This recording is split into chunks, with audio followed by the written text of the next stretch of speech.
Hi అండి, అందరికీ నమస్తే. ఈరోజు మనం మంచి రుచికరంగా మెంతి పరోటా తయారు చేసుకుందాము. ఈ మెంతి పరోటా ఆరోగ్యానికి కూడా చాలా మంచిది. అయ్యో, మెంతి పరోటా అనగానే చేదు ఉంటుంది అనుకున్నారు. చేదేమో ఉండదు. అట్లనే మెంతి పరోటాను కర్రీతో కూడా తినచ్చు, కర్రీ లేకుండా కూడా తినచ్చు. కర్రీ లేకుండా తిన్నా కూడా చాలా రుచికరంగా ఉంటుంది. మీరు కూడా మీ ఇంట్లో ఒకసారి ఈ మెంతి పరోటాను తయారు చేసుకొని చూడండి. మస్తు తొందరగా అవుతుంది, అల్కగా అవుతుంది, రుచి కూడా మస్తు మంచిగా ఉంటుంది.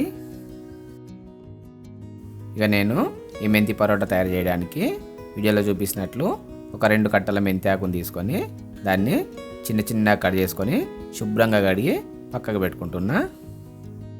ఇక ఇప్పుడు స్టవ్ మీద ఒక కడాయి పెట్టుకొని దీంట్లో సగం పావే నూనె పోసుకోవాలి.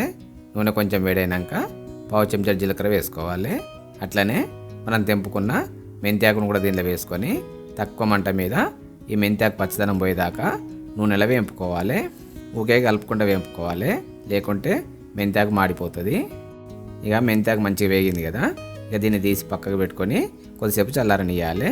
ఇక ఇప్పుడు ఒక గిన్నెల కప్పు గోధుమ పిండి, 2 చెంచాల శనగపిండి, పావు చెంచాడు ఓమ, రుచికి సరిపడినంత ఉప్పు, చిటికెడంత పసుపు, అట్లనే చిన్న అల్లం ముక్క, ఒక పచ్చిమిరపకాయను మెత్తగా దంచుకొని వేసుకోవాలి.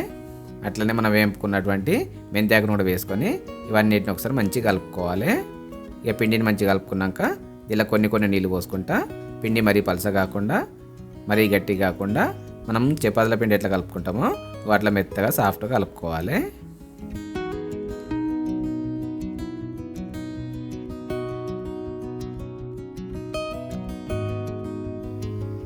ఇక మనము పిండిని మంచి మెత్తగా సాఫ్ట్గా కలుపుకున్నాం కదా, ఇప్పుడు దీని మీద ఒక మూత పెట్టుకొని ఒక 10-15 నిమిషాల పాటు నానబెట్టుకోవాలి. ఇక 10-15 నిమిషాలు అయినాక పిండి మీద మూత తీసి ఈ పిండిలోకి వెళ్ళి కొంచెం పిండి ముద్ద తీసుకోవాలి. పిండి ముద్దను తీసుకొని ఈ పిండి ముద్దను ఒక రొట్టెల పీట మీద పెట్టుకొని దాని మీద కొంచెం పొడి పిండి చల్లుకొని మనం చపాతీ ఎట్లా దాల్చుకుంటామో ఆ విధంగా మరీ దొడ్డు కాకుండా మరీ సన్నం కాకుండా ఈ పిండిని దాల్చుకోవాలి.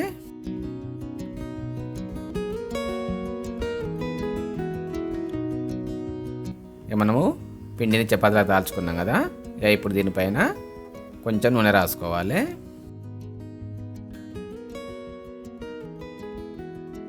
నూనె రాసుకున్నాక దీని మీద కొంచెం పొడిపిండి కూడా చల్లుకోవాలి.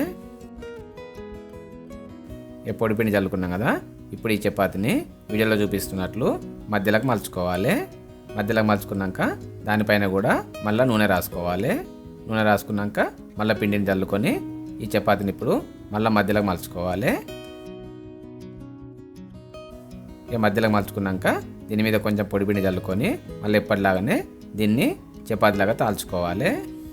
ఈ చపాతీని కూడా మరి దొడ్డు కాదు మరి సన్నం కాకుండా మామూలుగా అట్లా వీడియోలో చూపిస్తున్నట్లు తాల్చుకోవాలి. ఇక మనకు మెంతి పరోటా తయారైపోయింది కదా, ఇక ఇప్పుడు స్టవ్ మీద ఒక పెనం పెట్టుకొని దీనిపైన మన మెంతి పరోటాను వేసుకొని మామూలు మంట మీద 2 వైపులా మామూలుగా కాల్చుకోవాలి.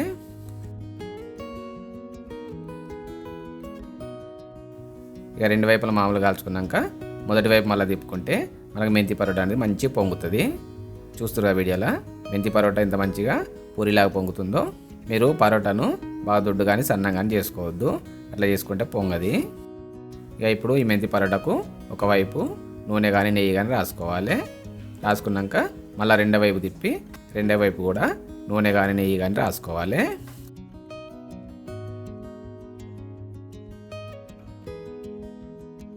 ఇక మనకు మెంతి పరోటా 2 వైపులా మంచి కాలినట్టు అనిపిస్తే దీన్ని తీసి పక్కకు పెట్టుకోవాలి.